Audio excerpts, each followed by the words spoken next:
ಅದೇ ಹೇಳಿಕೆ same stand ಆಗುತ್ತೆ.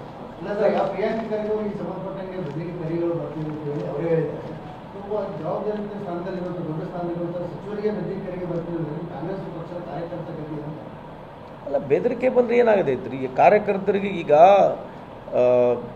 ಗಾಂಧೀಜಿಗೆ ಹೊಡೆದಲ್ಲಿ ದೇಶದಲ್ಲಿ ಸಾರ್ವಜನಿಕ ಜೀವನದಲ್ಲಿ ಎಲ್ಲ ಎದುರಿಸಬೇಕಾಗತ್ತೆ. ಸೊ ಇದ್ರಾಗೇನು ಪ್ರಿಯಾಂಕ್ ಖರ್ಗೆ ಅವ್ರು ಒಬ್ಬರೇ ಇಲ್ಲ, ಇಡೀ ನಾವು ಇದ್ದೀವಿ, ಇಡೀ ಒರಿಜಿನಲ್ ಹಿಂದೂಗಳು ಅವ್ರ ಜೊತೆ ಇದ್ದಾರೆ, ಡೂಪ್ಲಿಕೇಟ್ ಹಿಂದೂಗಳಿಲ್ಲ. ಒರಿಜಿನಲ್ ಹಿಂದೂಗಳು ಇಡೀ ಪ್ರಿಯಾಂಕಾ ಖರ್ಗೆ ಅವ್ರ ಜೊತೆಗಿದ್ದಾರೆ, ಕಾಂಗ್ರೆಸ್ ಪಾರ್ಟಿನೂ ಅವ್ರ ಜೊತೆಗಿದೆ. ಇಂಥವು ಯಾವುದೇ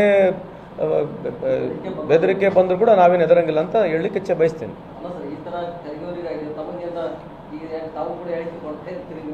ಬಂದಿಲ್ಲ, ಇನ್ನು ಬಂದರೆ ನಿಮ್ಗೆ ಹೇಳ್ತೀನಿ ನಾನು.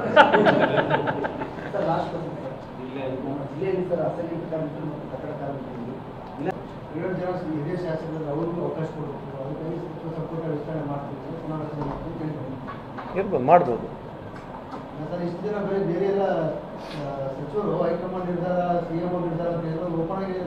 ಅವ್ರು ಹೇಳಿರೋದು ಕರೆಕ್ಟ್ ಇದೆ, ನಿರ್ಧಾರ ಮಾಡೋದು ಹೈಕಮಾಂಡ್ ತಾನೆ.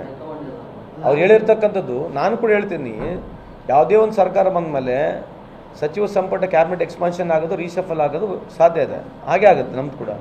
ರೀಶಫಲ್ ಯಾವಾಗ ಆಗಬೇಕು, ಯಾರಿಗೆ ಮಾಡಬೇಕಂತ ತೀರ್ಮಾನ ಮುಖ್ಯಮಂತ್ರಿಗಳು, ಉಪಮುಖ್ಯಮಂತ್ರಿಗಳು, ಹೈಕಮಾಂಡ್ ತಗೊಳ್ತದೆ. ಎರಡೂ ಆಗ್ಬೋದು, ಏನದು ಯಾವ್ದು ಆಗ್ಬೇಕು ಯಾವುದಲ್ಲ ಅವ್ರು ಡಿಸೈಡ್ ಮಾಡ್ತಾರೆ.